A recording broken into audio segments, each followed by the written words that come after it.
할렐루야. 성령 하나님 오늘도 함께 하십니다. 말씀 듣고 은혜 받고 순종함으로 기적의 주인공이 될 수 있기를 바랍니다. 오늘 읽은 본문의 말씀의 내용은 요셉의 이야기입니다. 요셉은 확실한 신앙관을 가지고 바로 승리의 삶을 살아갔던 사람입니다.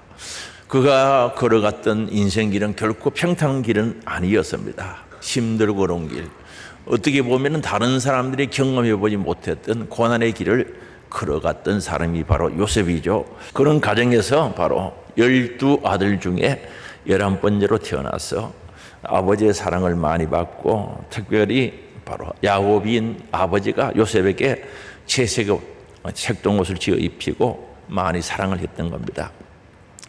아버지가 요셉을 사랑했던 것은 그만한 이유가 있기 때문에 그렇습니다. 물론 사랑했던 아들의 몸에서 태어났기 때문에 사랑하기도 했지만은 요셉은 믿음이 있었고 정직했고 진실했던 사람이었습니다. 형들이 잘못했을 때 아버지 앞에 와서 정확하게 보호함으로 말미암아 가정의 질서를 잘 지킬 수 있도록 했던 사람이 바로 요셉이죠. 어떤 사람은 이걸 고자질했다고 하는데 성경은 그렇게 가르쳐 주지를 않습니다. 요셉의 형들이 얼마나 과격했습니까? 동생을 죽이려고 했고 동생을 애굽에 팔 정도로 성적이 과격한 사람들이죠.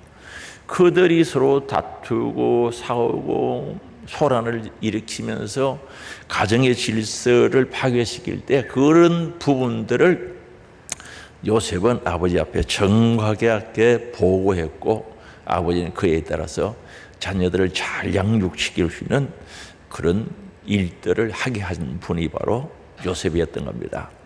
그러나 요셉은 바로 형들의 이런 미움을 받아서 애굽에 팔려가게 되고, 또 애굽에서 종살이 하다가 억울한 운명을 뒤집어쓰고 감옥에 가죠. 그러한 과정 속에 하나님의 섭리 가운데 애굽의 총리가 되었습니다. 그러면 애굽은 결국 고난의 길을 통해서 성공한 사람이었고 하나님께 큰 영광을 돌렸던 사람이었는데, 그러면 그 요셉이 걸어갔던 인생의 길이죠. 어떻게 걸어갔는가? 그는 꿈을 가지고 걸어갔던 것을 알 수가 있습니다. 요셉은 하나님께서 주신 인상적인 꿈을 두 번이나 꾸었는데, 첫 번째 꿈은 형들의 보리단 11단이죠. 형들의 보리단 11개가 11단이 자신의 보리단에게 절하는 꿈을 꾸었던 거죠. 그래서 창세기 37장 7절에 보면은 우리가 밭에서 곡식단을 묵더니 네 단은 일어서고 당신들의 단은 네 단을 둘러서서 절하더이다. 형들이 이 얘기를 듣고 비웃으면서 미혹하기 시작합니다. 그래서 8절에 보면은 그의 형들이 그들에게 이르되 너가 참으로 우리의 왕이 되겠느냐, 참으로 우리를 다스리게 되겠느냐 하고 그의 꿈과 그의 말로 말미암아 그를 더욱 미워하더라. 그래서 요셉의 꿈 이야기를 듣고 형들은 더욱 미워하게 되는 겁니다. 그리고 두 번째 꿈은요, 해와 달과 11별이 자신에게 절하는 꿈을 꾼 겁니다. 창세기 37장 9절인데 우리 같이 읽어보시겠습니다. 요셉이 다시 꿈을 꾸고 그의 형들에게 말하여 이르되 내가 또 꿈을 꾼적 해와 달과 11별이 내게 절하이도다 하니라. 여기에 해와 달이라는 것은 아버지 어머니를 가리키죠. 요셉의 친모는 오래전에 동생을 낳다가 죽었으므로 여기 달에 가리키는 사람을 누군가, 아무도 큰 어머니 레아가 아니겠습니까? 어쨌든 해와 달이 또는 11별이 자신에게 절했다는 거죠. 그런데 이 두 번째 꿈은 아버지 야곱도 주의를 주는 모습을 보는데 10절에 보면은, 창세기 37장 10절에 보면은 그가 그의 꿈을 아버지와 형들에게 말하며 아버지가 그를 꾸짖었다는 거죠. 그에게 이르되 네가 꾼 꿈이 무엇이냐, 나와 내 어머니와 내 형들이 참으로 가서 땅에 엎드려 내게 절하겠느냐라고 다시 물어보는 거죠. 물론 요셉의 말대로는 부모도 자신한테 엎드려 절한다는 것이 되는 것이고, 또한 그러한 내용적인 면에서 볼 때 아버지가 달갑지 아니할 수가 있습니다만, 그러나 아들이 요셉이 미래에 크게 성장할 것을, 잘 될 것을 보여주는 꿈이기 때문에 한편에는 기대도 하고 있는 거죠. 그래서 다시 한번 확인하지 않습니까? 르형들이 참으로 땅에 엎드려서 절하겠느냐 물어보는 겁니다. 그러면서 11절이죠. 우리 같이 읽어볼까요? 11절에 그의 형들은 시기하되 그의 아버지는 그 말을 간직해 두었더라는 거죠. 해와 달과 11별이 요셉의 별에게 절을 했다는 그 얘기를 듣고 형들은 시기했다는 거죠. 그러나 아버지는 그 말을 간직해 두었다, 마음에 담아 두었다는 거죠. 아버지와 형들은 완전히 다르죠. 귀한 꿈을 마음에 담아두게 된 거죠. 아들의 꿈이지만은 이후로 형들은 요셉을 보기만 보면 꿈쟁이라고 비난하죠. 저 꿈쟁이 온다, 꿈꾸는 자가 오는도다. 꿈쟁이란 뜻이죠. 그러나 요셉은 하나님께서 주신 이 꿈을 가지고 살았던 거죠. 고난의 길, 역경의 길, 종살이하면서 감옥 생활하면서 힘들고 어려울 때 어떤 환경과 조건 속에서도 하나님께서 주신 이 꿈을 가슴에 안고 살았던 사람이었습니다. 그래서 오늘 우리는 꿈이 있어야 됩니다. 비전이 있어야 되는 거죠. 이상이 있어야 됩니다. 우리 그리스도인들은 연세가 200세가 되어도 꿈이 있어야 되는 거예요. 200세 되시는 분은 안 계시죠? 300세가 되어도 꿈이 있어야 돼요. 반드시 꿈이 있어야 됩니다. 그러면은 참된 꿈이 뭐냐? 흔히들 우리가 세상 말로 개의 꿈이라고 하는 것들이 있는데 그거 말고 진짜 꿈, 참된 꿈이 무엇인가? 하나님께서 주신 꿈이 나의 꿈이 될 때 그게 참된 꿈이라고 그래요. 하나님이 주신 꿈이 내 것이 될 때 진짜 꿈이죠. 그리고 그 나의 꿈이 하나님의 꿈이 될 때 그것을 우린 참된 꿈, 진짜 꿈이라고 이야기하죠. 그런 꿈은 하나님께서 보장해 주시는 거죠. 하나님께서 나에게 꿈을 주셔서 그 꿈이 내 꿈이 되고 내 꿈이 정말 기도하면서 나아가면서 하나님의 꿈이 될 때 그 꿈에 대해서는 하나님께서 보정해 주신다는 거죠. 그래서 오늘 우리는 꿈이 있어야 되는데 한번 물어볼게요. 여러분, 하나님께서 주신 꿈이 있습니까? 뭡니까 꿈이? 희망이 뭡니까? 소망이 뭡니까? 그래서 우리는 하나님께서 주신 꿈이 나의 꿈이 될 수 있어야 된다는 거죠. 하나님께서는 오늘도요 성경 말씀을 통해서, 하나님 말씀을 통해서 끊임없이 우리에게 꿈, 희망을 주고 계시다는 사실을 믿을 수 있기 바랍니다. 어떻게 보면은 성경 자체가 믿어지면은 참 꿈이 되는 거예요. 내 것이 된다는 거죠. 그래서 오늘 우리 그리스도인들에게는 이 꿈이 있어야지. 특별히 우리 학생들에게도 있어야 되겠지만은 그리스도인이라면은 연세가 많든 적든 우리에게 꿈이 있어야 된다는 거예요.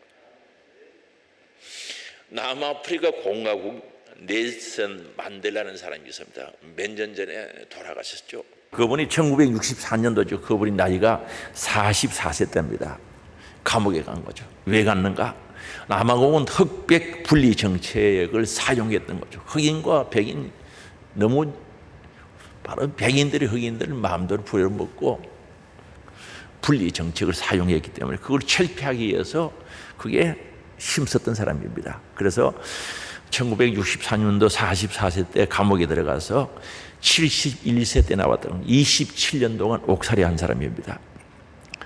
그래서 이제 흑백 분리 정책이 철폐되고 남아공에서, 남아프리카 공화국에서 최초의 흑인 대통령으로 당선된 사람이 바로 넬슨 만델라 대통령이었습니다. 근데 이분이 대통령이 되어서요, 당선되어서 그를 박해했던 정치적 적이죠, 정적이라 그러죠, 다 용서해 준 거죠. 그리고 그가 세상에 떠났을 때 세상에 많은 사람들이 세계는 인간의 품격을 한 계단 올려놓은 분이라고 그 존경을 드러냈던 거죠.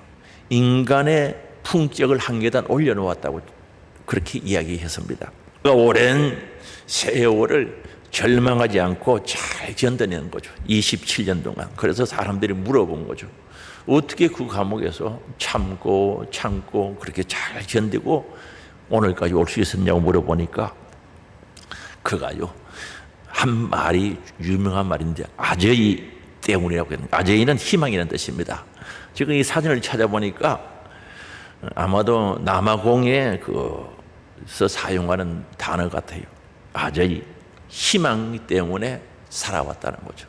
남아공은요, 아마도 부족이 13부족인가 있는데 그들이 또 표준말이 따로 다 있어요. 그래서 영어로 사용하지만은 또 그들은 부족대로 사용하기 때문에 정확히 어떤 부족 단어인지는 몰라요. 아저히 희망 때문에 살아왔다는 거죠. 희망. 27년 동안 감옥 생활하면서 정말 자유를 박탈당하면서 고난당하면서 오직 희망 하나 가지고 지나왔다는 거죠. 물론 이분이 크리스찬이고 뭐 영국에 유학도 갔다 오신 분이고 한데 정말 그 흑인들에게 큰 희망을 주고 자신의 희망만 아니라 흑인들에게도 희망을 주고 세상에 많은 이들에게 희망을 주는 사람이 바로 넬슨 만델라였습니다. 왜 그렇습니까? 하나님께서 그에게 희망을 주시고 그 희망을 안고 가지고 살아왔기 때문에 그렇습니다. 우리나라도 마찬가지로 도산 안창호 선생이죠. 일제식민 암흑기에 꿈이 있는 백성은 망하지 않는다라고 외치면서 바로 꿈을 가질 것을 이야기했던 것을 알 수가 있습니다. 사랑하는 성도 여러분, 오늘 우리도 꿈을 가져요. 요셉이 그 힘들고 어려운 고난의 길을 잘 견뎌서 애굽의 총리가 될 수 있었던 것은 꿈이 있었기 때문에 하나님께서 주신 꿈을 자기 꿈으로 만들고 그 자기 꿈이 하나님의 꿈이 되도록 만들어가지고 그 꿈 붙잡고 살아온 거죠. 오늘 꿈이 있는 사람은 절망하지 않습니다. 꿈이 있는 사람은 기도하죠. 살아계신 하나님 옆에 기도합니다. 하나님을 바라보고 매달립니다. 그 꿈이 현실이 되기 때까지, 그 꿈이 이루어질 때까지, 그 꿈을 하나님께서 이루어 응답해 주실 때까지 기도하면서 나가는 거죠. 사랑하는 성도 여러분, 한번 묻고 싶어요. 여러분 꿈이 뭡니까? 영원한 천국입니까? 정말 우리에게 다가오고 있는 하나님 나라입니까? 아니면 영원의 때입니까? 분명히 우리는 꿈을 가져야 돼요. 우리 학생들도 꿈을 가져야 돼요. 이 꿈을 가지고 꿈을 바라보고 현실이 될 때까지, 이루어질 때까지 진보하는 믿음을 가지기를 주의 이름으로 축원합니다. 그리고 요셉은 성실한 사람이었습니다. 요셉의 형들이 은 20을 팔고 예굽에 팔아버렸습니다. 그래서 노예로 팔았던 거죠. 그래서 예굽에 팔려가서 보디발의 집에서 종살이를 합니다. 그런데 하나님이 그게 함께 하셔서 보디발의 집이 복을 받는 거죠. 덜에 있는 논밭에도 복이 임하게 된 겁니다. 그런데 보디발의 집에서 종살이를 또 열심히 하지만 그 속에는 가슴 속에는 꿈이 있었겠죠. 꿈은 포기할 수 없으니까, 버릴 수가 없으니까 하나님의 꿈을 가지고 열심히 살아가는데 이 보디발의 아내가 억울한 누명을 뒤집어 씌워서 감옥에 들어가게 만들었죠.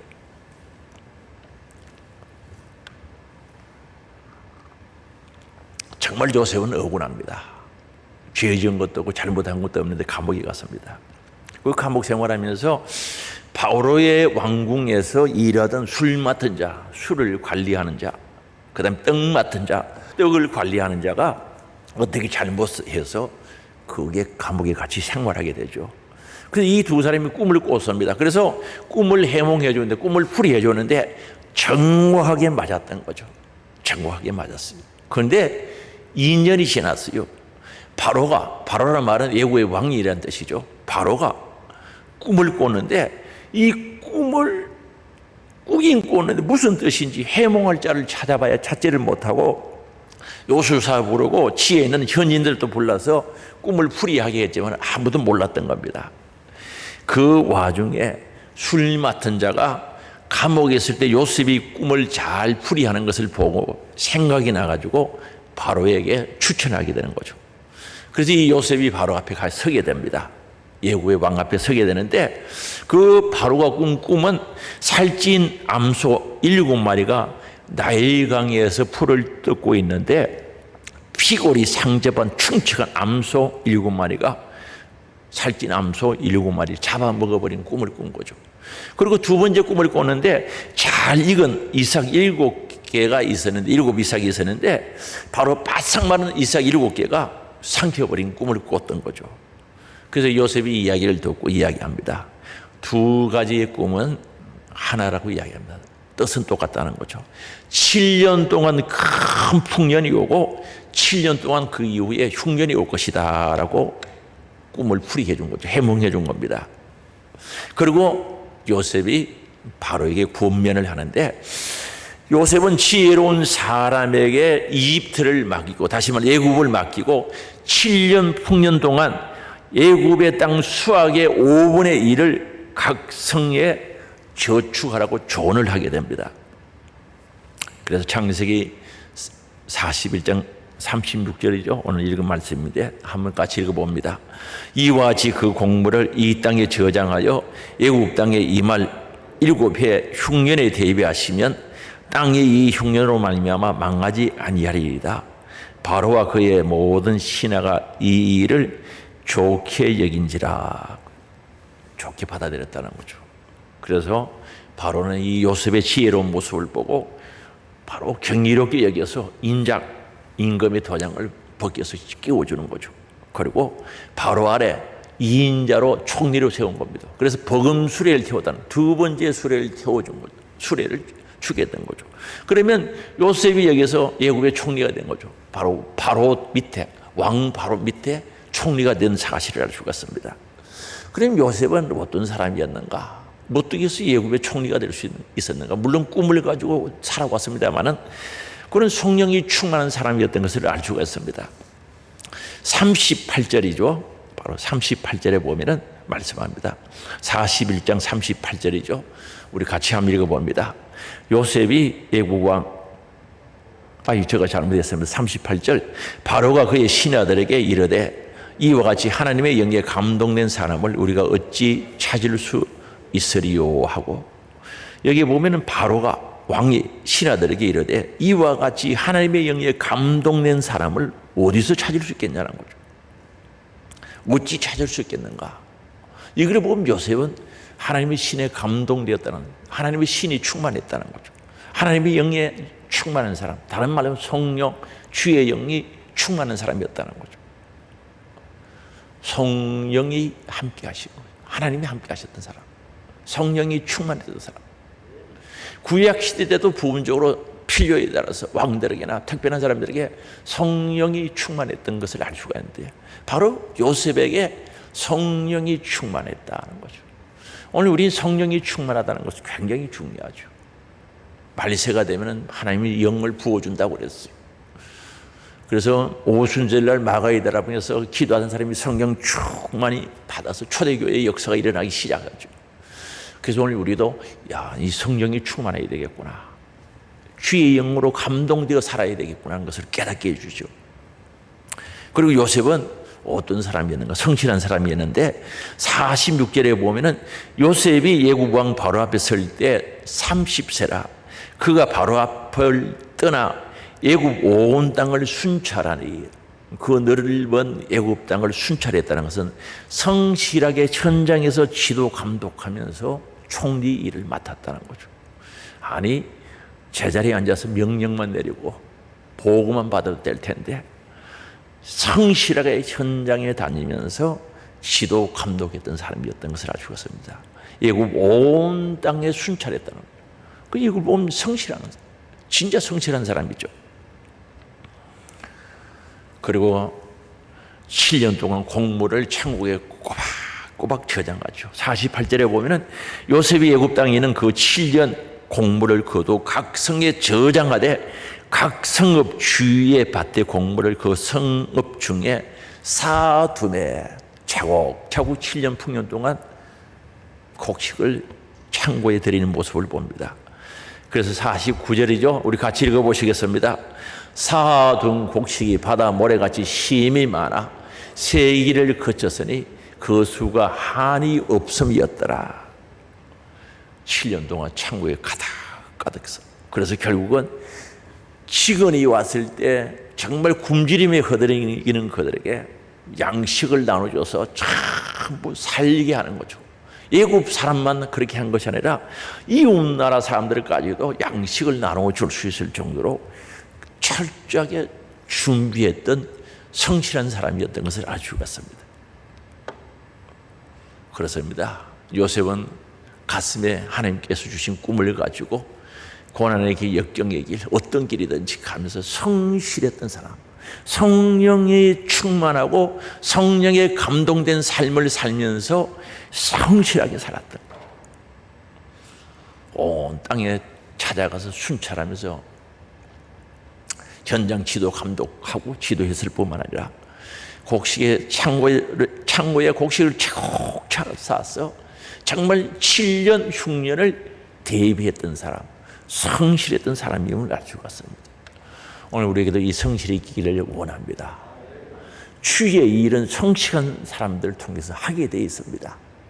우리 하나님의 일을 대충 하는 게 아니라 성실하게 해야 된다는 거죠. 성실하게, 정말 성실하게, 휴지를 한 장 줘도 성실하게. 그래서 요셉은 성실했던 사람이었다는 거죠. 그리고 요셉은 어떤 사람이었는가? 하나님의 은혜를 받을 수 있는 사람, 하나님의 은혜를 받도록 준비된 삶을 살았던 사람이 바로 요셉이었거든요.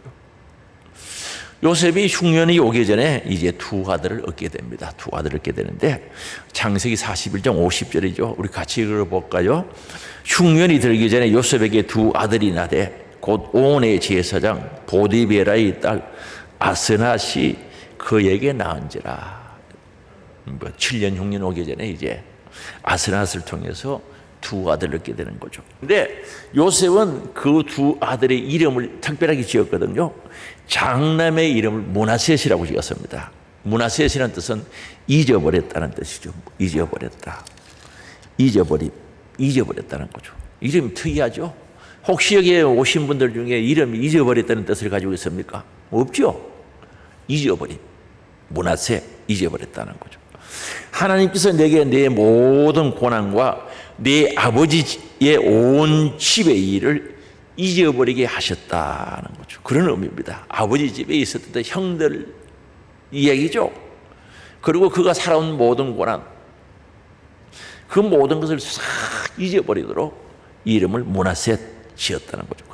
그리고 차남의 이름이죠. 둘째의 이름은 에브라임이라고 지었던 거죠. 에브라임이라는 뜻은 번성하다, 창성케 하다 이런 뜻이죠. 창성함, 번성함이라는 뜻인데 하나님께서 나를 내가 수고한 땅에서 번성하게 해주셨다는 거죠. 그 이름을 이렇게 지었어요.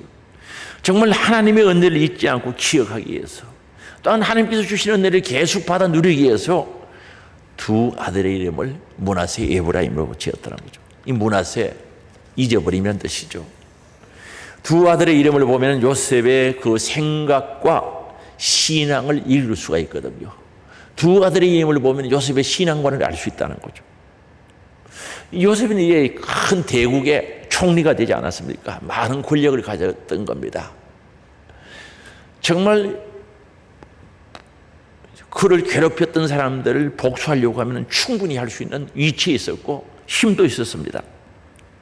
그런데 그런 복수할 생각이 없었던 거죠. 다시 말해 원수 갚을 생각이 없었던 거죠. 요셉의 형들을 한번 생각해 보세요. 아니 형들이 어떻게 그걸 할 수 있습니까? 구덩이에 빠뜨리죠. 죽이려고 했죠. 애국에 팔아먹어버려. 아니 인정사정 없이 어떻게 그렇게 냉정할 수가 있습니까? 애국에 팔았어요.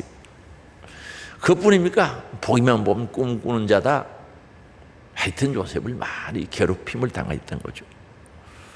그리고 보디발의 집에서 종살이 해서 하나님 함께 하셔서 형통하고 뭐든지 일이 척척 잘 되면은 그래도 가족처럼 잘해줘야 되는데 보디발의 아내가 그렇지 않죠. 유혹하고 동침하자고 하다가 그 말을 안 들어주고 하나님 앞에 죄 지을 수 없다고 딱 잘라버리니까 죄를 뒤집어 세워가지고 감옥에 집어넣은 거죠. 감옥에 갈 일이 뭐 있습니까? 뭘 잘못했습니까? 감옥에서 감옥 생활을 하는 거죠.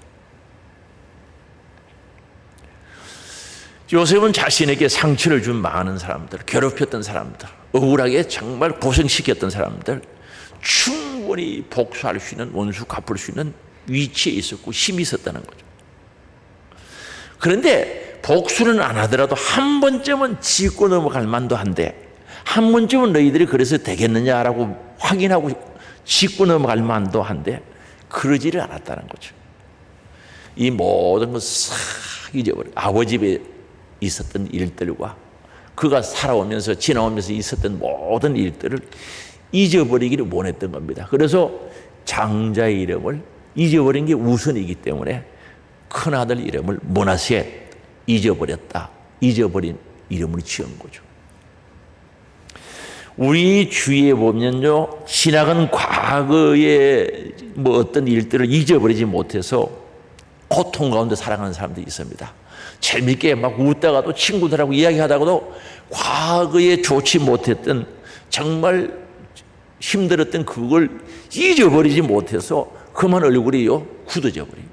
웃고 즐겁게 놀다가도 그 과거의 어떤 일들을 생각해서 사람의 얼굴이 굳어지는 사람이 있어요.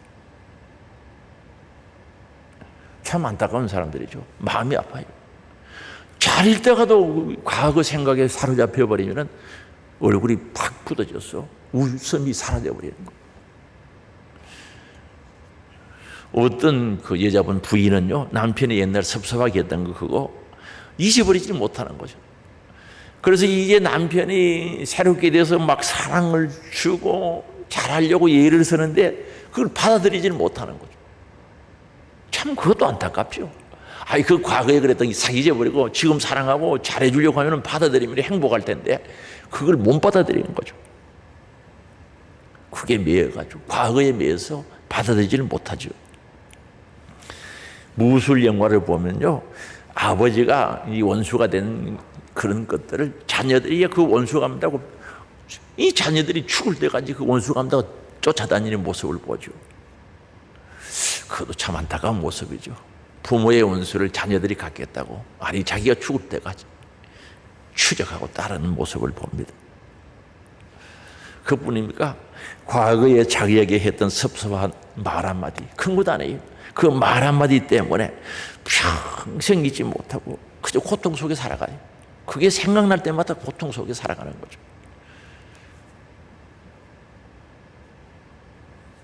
그런데 그런 것을 보다 요셉을 보면 요셉은 지혜로운 사람이지. 형들 얼마나 힘들게 했습니까? 만나면 꼼쟁이라고 그러고 놀리고 웃고 괴롭히고 구덩이에 넣고 죽이려고 했고 종으로 팔았고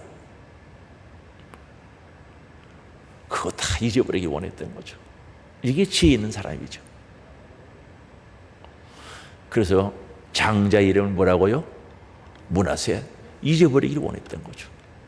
우리가 또 잊어버린 게 쉽지 않아요. 잊어버린다 그래도 또 생각이 나요. 용서해 준다고 그래 또 생각이 나요. 그러니까 아들 이름 부를 때마다 잊어버리겠죠. 므낫세, 내가 잊어버려야지. 므낫세 잊어버려야지. 그래서 모든 것도 잊어버리지 않았겠습니까? 과거에 상처되었던 그 모든 것들을 싹 잊어버렸던 거죠. 형들이나 보디발의 아내라 상처를 준 많은 사람들 다 잊어버리기 원했던 거죠. 므낫세 아들의 이름을 부를 때마다 아들 이름 생각날 때마다 싹 잊어버리고 용서해 주기를 원했던 것을 볼 수가 있습니다. 어떻게 보면 요셉은요 자기 아들 이름 부르면서 약속했는지도 모릅니다. 하나님 저 잊어버리기 원합니다. 므낫세 정말로 잊어버리기 원합니다. 하나님 저 잊어버리게 해주세요. 므낫세 그렇게 이름을 부르면서 살지 않았을까 생각해 봅니다. 사랑하는 성도 여러분, 잊어버릴 것 많죠? 아직도 생각하고 계십니까? 젊을 때 아주 그때 했는 그것 때문에 아직도 가슴이 아프진 않습니까? 오늘 귀한 이름 므낫세 내 가슴 속에 새겨지기를 원합니다. 옛날에 있었던 상처들, 마음 아팠던 것들 잊어버리기를 원합니다. 그 요셉은 지혜로운 사람이에요. 싹 잊어버리기를 원했던 거죠. 그리고 이 둘째 아들을 에브라임이라고 짓지 않습니까? 번성케 하다, 창성케 하다 이런 뜻이죠. 잘 됐다는 뜻이죠. 요셉은 하나님의 사랑으로 원수 갚는 것을 싹 잊어버리고 하나님께서 주신 복과 은혜를 붙잡고 새로운 인생을 살기를 원했던 거죠. 이게 복입니다. 이게 그리스도인들이 가져야 할 정신이죠. 신앙이죠. 요셉은 하나님께서 장성해 주심의 복을 감사드리면서 잊어버리지 않도록 하기 위해서 둘째 아들 차남의 이름을 에브라임이라고 불렀다는 겁니다. 하나님께서 번성하게 해주셨다, 장성하게 해주셨다는 거죠. 그가 된 것은 하나님의 은혜라는 거죠. 하나님이 되게 해주셨다는 거죠. 그래서 이 둘째 아들 이름 부를 때마다 얼마나 감사했겠어요. 에브라임, 하나님이 복 주셔서 장성하게 해주셔서 번성할 수 있도록 해주셔서, 그죠? 에브라임 이름을 부를 때마다 하나님 앞에 감사하고 또 낮아지고 겸손하면서 하나님을 높여드리고 하나님께 영광을 올려드리면서 그 이름을 불렀다는 거죠. 그래서 이 두 아들의 이름이 그의 신앙 고백이죠. 잊어버리고 또한 감사하고 생각하고 그의 신앙관이죠. 자신의 신경을 표현하는 그 신앙 고백이 이 속에, 신앙관이 이 속에 그대로 들어있다는 거죠. 그저 잊어버리기를 원하고 그저 감사하면서 하나님의 은혜를 잊지 않도록 하기 위해서 이름을 불렀겠죠. 그래서 요셉은 두 아들의 이름 부를 때마다 잊어야 할 것은 싹 잊어버리고 기억해야 할 것은 기억하면서 하나님께 감사한 줄 아시기 바랍니다. 그리고 하나님을 경외했던 겁니다. 이스라엘 백성들이 광야 생활하면서 잘못된 게 뭡니까? 이 요셉의 신앙을 본받았더라면 얼마나 좋았겠습니까? 모두가 가나안 땅에 들어갔을 텐데 그들은 그러지 못하죠. 애굽에 종살이하다가 하나님의 기적, 이적을 통해서 출애굽합니다. 홍해를 기적적으로 가릅니다. 그들이 광야 생활한 데는 하나님의 은혜가 없으면 살 수가 없습니다. 농사를 지을 수 있습니까? 그런 환경 속에서 하나님께서 날마다 만나 주시죠. 반석에서 샘이 나게 하시죠. 추우니까 밤에는 불기둥, 낮에는 더우니까 구름기둥으로 인도해 주셨죠. 전적인 하나님의 은혜인데 그것에서 이게 진짜 잊어버려야 될 건데 잊어버려야 되는데, 애굽에서 종살이하고 애굽의 세상 풍물 속에서, 풍속 속에서 살던 것을 싹 잊어버려야 되는데, 조금만 힘들면 애굽으로 돌아가자. 우리가 애굽에 있었을 때가 좋았대요. 물 좋았어요. 종살이 했지. 거기 있을 때 우리가 고기 가마 곁에서 고기 구워 먹고 생선도 먹고 부추, 마늘, 참외, 수박 먹지 않았냐는 거죠. 언제 먹었어요?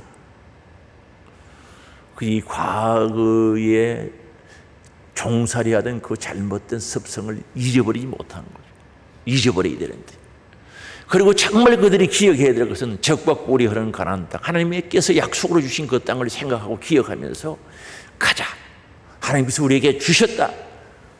앞을 바라보고 가야 되는데 그들에게는 그렇지 못했던 거죠. 그래서 출애굽했던 1세대 믿음의 사람 여호수아 갈렙 외에는 다 광야에서 성경이 쓰러졌다고 표현하고 있죠.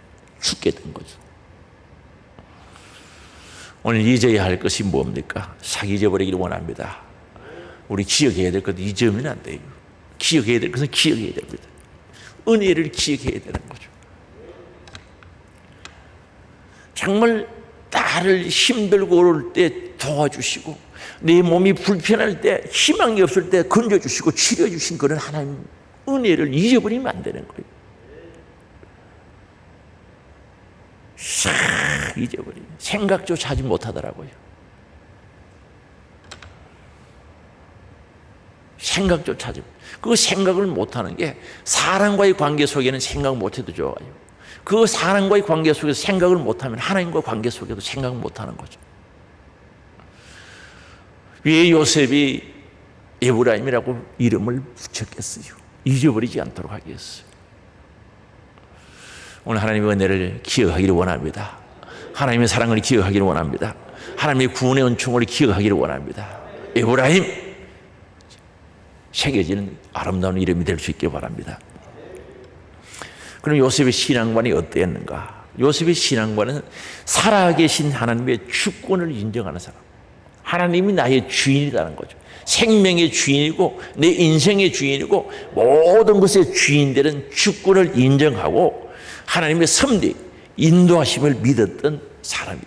그 요셉의 신앙관이 그랬던 거죠. 그래서 요셉이 형들이 찾아왔어요. 곡식이 떨어져서 곡식 사기에서 찾아와서 요셉을 알아본 거예요. 이제 옛날에 과거에 했던 일들이 생각나서 막 두려워하거든요. 그때 요셉이 분명히 이야기합니다. 창세기 45장 5절이죠. 같이 읽어봅니다. 당신들이 나를 이곳에 팔았다고 해서 근심하지 마소서, 한탄하지 마소서. 하나님이 생명을 구원하시려고 나를 당신들보다 먼저 보내셨나이다. 팔았다고 걱정하지 말라는 거죠. 나 이미 잊어버렸고, 므낫세 잊어버렸고 걱정하지 마라. 하나님 보냈다는 거죠. 8절 읽어봅니다. 시작. 하나님이시라. 하나님이 나를 바로에게 아버지로 삼으시고 그 온 집의 주로 삼으시며 애국 온 땅의 통치자로 삼으셨나이다. 형들이 곡식 사러 와서 벌벌벌 떨고 있을 때 요셉은 이런 이야기입니다. 하나님의 주권을 확실히 인정하고 하나님의 섭리 가운데 우리 가족도 모두를 살리려고 하나님이 먼저 보냈다는 거죠. 확실한 신앙관을 가진 거죠. 그렇습니다.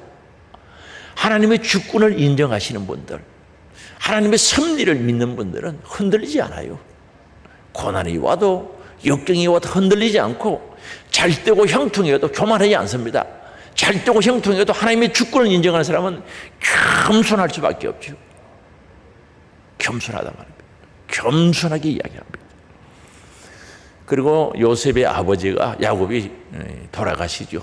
죽고 난 뒤에 요셉의 형들이 들어가는 거죠. 야, 아버지가 살아있을 동안은 우리를 그냥 봐줬는데 틀림없이 아버지가 돌아가셨으니 우리를 그냥 두지 아니할 것이다 생각을 하게 된 거죠. 그때 요셉이 어떻게 하는지 아십니까? 창세기 50장 18절이죠. 읽어봅니다. 그의 형들이 또 친히 와서 요셉 앞에 엎드려 이르되 우리는 당신의 종들이다. 누가 종하라 그랬습니까? 과거에 했던 이야기들이 생각나고 했던 행위가 생각나니까 아예 종되겠다고 선포하는 거죠. 19절입니다. 같이 읽습니다.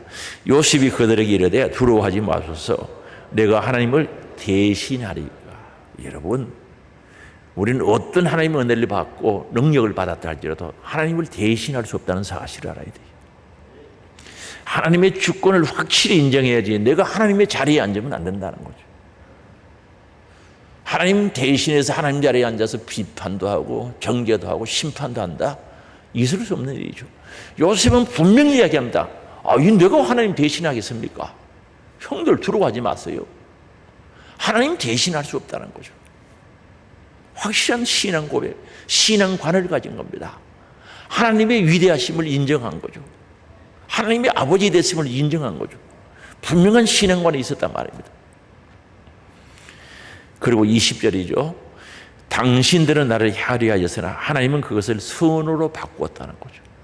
하나님은 우리를 인도하시는 분, 선하게 인도하시는 분, 하나님의 섭리를 인정하죠. 선으로 바꾸사 오늘과 같이 많은 백성의 생명을 구원하게 하려 하셨다는 것을 분명히 말씀합니다. 사랑하는 성도 여러분, 오늘 우리 신앙생활하는 우리들은요, 신앙관이 분명해야 됩니다. 하나님에 관한, 하나님에 대할 때 정말 분명한 신앙 고백, 신앙관을 가지고 하나님을 섬길 수 있어야 되는 거죠. 요셉은 주권을 철저히 인정하는 거죠. 하나님 대신할 수 없다는 거죠. 내가 하나님 자리에 앉을 수 없다는 거죠. 그리고 하나님께서 인도하시고 선하게 인도하시는데 악한 일도 선하게 바꿀 수 있는 능력이 하나님 확실히 믿었던 거죠. 그래서 요셉은 과거의 불행을 다 잊어버리는 거죠. 오늘 잊어버리기를 원합니다. 혹시 상처받은 것이 있으면 싹 잊어버리기를 원합니다. 가족이 있어봐야 뭐 유익하겠습니까? 싹 잊어버리고 현재 지금 하나님의 약속의 말씀을 붙잡아야 되는 거죠. 그 하나님의 약속의 말씀이 내 꿈이 되기를 원합니다. 하나님 주시는 약속의 말씀이 꿈이 되어야 된다는 거죠. 내 희망이 되고 그 말씀이 소망이 되어야 된다는 확신이 있어야 된다는 거죠. 그걸 붙잡아야 희망이 있습니다. 사랑하는 성도 여러분, 오늘 내가 잊어버려야 될 것, 므낫세 해야 될 게 있습니까? 오늘 잊어버립시다. 정말 잊어버려요. 어떻게? 잊어버렸다가 집에 가면서 다시 주워 담아가겠습니까? 그래서 사도 바울은 배설물처럼 버린다고 그랬어요. 다시 찾아가지 못하도록 물 샥 내려버리면 샥 가버리면 못 찾아가요. 확실히 잊어버리고 오늘 붙잡아야 할 것이 무엇인지 다시 확인하기를 원합니다. 말씀 붙잡기 원합니다. 하나님께서 주신 꿈, 희망을 붙잡기를 원합니다. 그거 붙잡아요. 그래서 우리 같이 가기를 원합니다. 신앙생활 앞으로 가야 돼요. 진보해야 된다는 거죠. 전진해 가야 된다는 거죠. 하나님 나라는 오고 계십니다. 주의 날은 가까이 오고 있습니다. 우리 꽉 잡고 같이 가야 되는 거죠. 낙오자 없이 같이 가기 원합니다. 왜 낙오자가 생깁니까? 잊어버릴 건 잊어버리지 못하고 기억해야 될 걸 기억하지 못하기 때문에 낙오자가 생기는 거예요. 안타깝죠? 정말 기억해야 될 것, 에브라임의 은혜를 잊어버리면 안 되는 거죠. 정말 잊어버리고 므낫세, 에브라임, 므낫세 확실히 가지면서 우리 다 영광의 승리를 향해서 진보하는 우리들이 될 수 있기를 주의 이름으로 축복합니다. 주여 한번 부르고 통성으로 기도합니다. 주여! 할렐루야. 하나님의 아버지, 사랑의 아버지 하나님, 요셉이 걸어갔던 그 갈시밭 같은 길, 고난의 길 또는 영광의 길, 하나님 주신 꿈을 가지고 걸어갔습니다. 저들 가슴에 하나님의 꿈이 심어지기를 원합니다. 그 하나님의 꿈이 우리의 꿈이 되게 하시고 우리의 꿈이 하나님의 꿈이 되어 붙잡고 나가게 하시고 우리에게 주신 소망 잊어버리지 않도록 은혜를 내려주시며 또한 그 소망을 붙잡고 성실하게 살아가기를 원합니다. 성령 충만하게 하시고 성령의 감동으로 살게 하시고 아버지 하나님 맡겨진 일을 성실하게 감당하게 하시고 책임을 다하는 저들 되어지도록 역사해 주시기를 원합니다. 또한 아버지 하나님 가는 길에 있어서 잊어버려야 될 것도 있습니다. 상처받은 것 또한 섭섭했던 이 모든 것들 므낫세 싹 잊어버리게 하옵소서. 생각조차 나지 아니하도록 잊어버리게 하시고 하나님께서 주시는 번성의 축복, 창성의 축복 가슴에 꼭 새겨 에브라임 생각하고 기억하며 감사하면서 영광 올려드리며 살아가는 저들 되게 하시고 하나님의 주권을 살아계심을 확실히 인정하게 하시고 하나님을 대신할 수 없다는 사실을 깨닫게 하시고 오늘도 악한 것을 선하게 바꾸시고 고난을 영광으로 바꾸시는 살아계신 하나님, 우리를 섭리하시는 주님을 인정하게 하시고 하나님의 인도함을 받는 저들 되어져 다 요셉처럼 승리의 삶이 되게 하시고 아버지 하나님 복된 삶이 되게 하시며 영광의 삶이 되게 하시고 이기는 자들이 될 수 있도록 역사하여 주시옵소서. 한 사람도 낙오지 없게 하옵소서. 아버지 하나님 므낫세와 에브라임의 이 설정이 잘못될 때 하나님의 은혜를 잊어버리고 낙오하기 십상하니 깨닫게 하시고 다윗에게 주시던 지혜를 주시고 요셉에게 주시던 지혜를 주시고 믿음의 사람들에게 주시던 그 지혜를 주셔서 낙오자 없이 다 진보 성숙 전진하는 저들 되어지게 하옵소서. 우리 예수님 채찍에 맞으므로 나무리보다 선포하셨고 네 이름으로 병든 자를 위하여 기도하라고 말씀하셨습니다. 오늘도 순종합니다. 나사렛 예수 그리스도 이름으로 명하노니 악함, 병마, 더러운 귀신, 질병, 암병, 가난, 저주, 염려, 근심, 걱정, 불신 떠나가라, 떠나가라, 떠나가라, 떠나가라, 떠나가라, 떠나가라, 떠나가라, 떠나가라, 떠나가라, 떠나가라, 떠나갈지어다. 아버지 질병에서 자유하게 하시고 아버지 믿음의 부유한 자들 되게 하시고 에브라임의 영광이 넘치게 하옵소서. 그래야 영원의 때를 위해 살아가는 하나님의 사람, 영의 사람으로 세워주실 줄 믿고 감사드리며 예수님의 이름으로 기도드리옵나이다. 아멘.